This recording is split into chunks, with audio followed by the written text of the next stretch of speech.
এতে অস্বাভাবিক আপনারা কি দেখছেন আমার অন্তত পক্ষে মনে হচ্ছে না, বিশেষ করে যেখানে আমরা কলকাতায় থাকি। এর আগে আপনারা বহু রাজনৈতিক ব্যক্তিত্বের বিয়ে দেখেছেন, যদি বলেন প্রিয়রঞ্জন দাসমুন্সির বিয়ে দেখেছেন, আপনারা ইন্দ্রজিৎ গুপ্তর বিয়ে দেখেছেন, তিনি আবার ধর্ম পরিবর্তন করে বিয়ে করেছিলেন।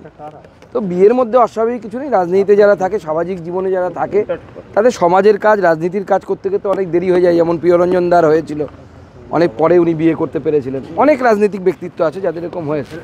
তো স্বাভাবিকভাবে আমরা মাননীয় দিলীপ দার এবং তার আগামী নববধূ যিনি আসছেন, তাদের আগামী জীবন অত্যন্ত শুভ হোক, ভালো হোক। সবারই জীবনে এটা ব্যক্তিগত ব্যাপার, এটা ব্যক্তিগত পরিসর।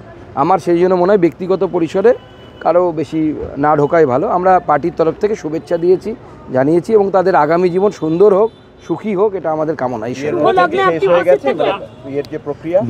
বিয়েটা একদমই ঘরোয়াভাবে হচ্ছে, উনি যেটা আমাদেরকে জানিয়েছেন। আজকে সন্ধ্যাবেলায় সম্ভবত বিয়ে। আমরা শুভকামনা দিতে গেছিলাম, শুভকামনা হয়ে গেছে। বিয়েতে আমাদের থাকা সম্ভব হবে না। আমি নিজে বালুঘাট চলে যাচ্ছি আজকে, গোটা দিন বৈঠকের পর আমার নিজের এলাকায় যাওয়ার বিষয় আছে। তো যারা থাকবে তারা এক দুজন খুবই ক্লোজ যারা, তারাই আসবেন। কিন্তু সংঘের প্রচারক দিলীপ দা সেই জায়গায় না, এখানে আপনাদের ভুল হচ্ছে। সংঘের প্রচারককে যখন রাজনীতিতে পাঠানো হয়, অর্থাৎ নেতা করে পাঠানো হয়, সঙ্গে দু টাইপের প্রচারক আসে। একদল নেতা হয়ে আসে, একদল সংগঠন মন্ত্রী হয়ে আসে। সংগঠন মন্ত্রী হয়ে যারা আসেন তারা প্রচারক থাকেন, কিন্তু নেতা হিসেবে যাদেরকে পাঠানো হয়, অর্থাৎ সভাপতি, জেনারেল সেক্রেটারি, এই সমস্ত পদে যারা থাকে, জেনারেল সেক্রেটারি অর্গানাইজেশন, তারা কিন্তু প্রচারক থাকেন না। প্রচারক থেকে তাদেরকে নিবৃত্তি দেওয়া হয়। উদাহরণস্বরূপ অটল বিহারী বাজপেয়ী এবং লালকৃষ্ণ আডবাণীর উদাহরণটা আমি বিশেষ করে রাখবো, কারণ উনি বিবাহিত ছিলেন, সেই জন্য। লালকৃষ্ণ আডবাণী প্রথম জীবনে সংঘের প্রচারক ছিলেন, আরএসএসের প্রচারক ছিলেন। পরবর্তী সময় তিনি রাজনৈতিক ক্ষেত্রে আসেন এবং প্রচারক জীবন থেকে মুক্তি লাভ করে তিনি বৈবাহিক জীবনে, সাংসারিক জীবনে, এটা সংঘের সিস্টেম। সংঘের বহু প্রচারক আছেন যারা প্রচারক থেকেছেন, তারপরে তারা সাংসারিক জীবনে প্রবেশ করেছেন।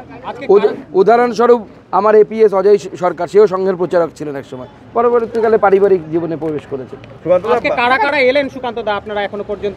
আমরা সবাই এসেছিলাম, সবাই পার্টির যারা বড়, সুনীল বনসাল থেকে শুরু করে, মঙ্গল পাণ্ডেজি থেকে শুরু করে, অমিতাভ চক্রবর্তী, সতীশ ধন, অমিত মালব্য আসতেন, উনি রাস্তায় দেরি হয়ে গেছে, উনি পৌঁছতে পারেননি।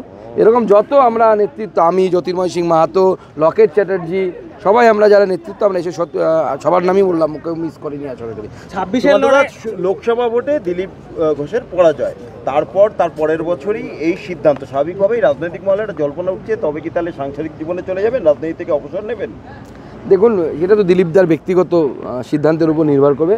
আমার বিশ্বাস দিলীপদা যেভাবে কন্ট্রিবিউট করেছেন বাংলার রাজনীতিতে, আগামী দিনেও উনি আশা করি সেইভাবে কন্ট্রিবিউট করবেন। সুকান্তদা, বিয়ের ব্যাপারে আপনি সিনিয়র, দিলীপদাকে কি বলে এলেন বলুন তো? না, দেখুন, দিলীপদা আমাদের সকলের শ্রদ্ধেয় এবং সিনিয়র। স্বাভাবিকভাবে এই বিষয়ে আমার কথা বলা সাজে না। উনি আমাদের শ্রদ্ধেয়। ওনার মাকে আমরা প্রণাম করে শুভকামনা জানালাম। ওনার মা খুব খুশি। ওনার মা আপনারা শুনেছেন নিশ্চয়ই, মায়ের জন্যই প্রায় বিয়েটা করা আর কি। তো স্বাভাবিকভাবে মাকে দেখার লোক চাই, মা এখানে এসে আছেন। উনিও খুব চিন্তায় ছিলেন যে আমার নারুকে কে দেখবে। বর্তমান প্রাক্তনকে কি উপহার দিলেন? আমি মিষ্টি, ফুল, ধুতি, শাড়ি এগুলো দিয়েছি। বিয়েতে যা দিতে হয় আর কি রীতি এখনো পর্যন্ত সম্পন্ন হলো এগুলো আমি বলতে পারবো না। এগুলো ব্যক্তিগত, আইনি মতেই বিয়েটা হবে আজকে, তাই? আইনি মতে এবং বৈদিক মতে দুটোই হবে। থ্যাংক ইউ, ধন্যবাদ।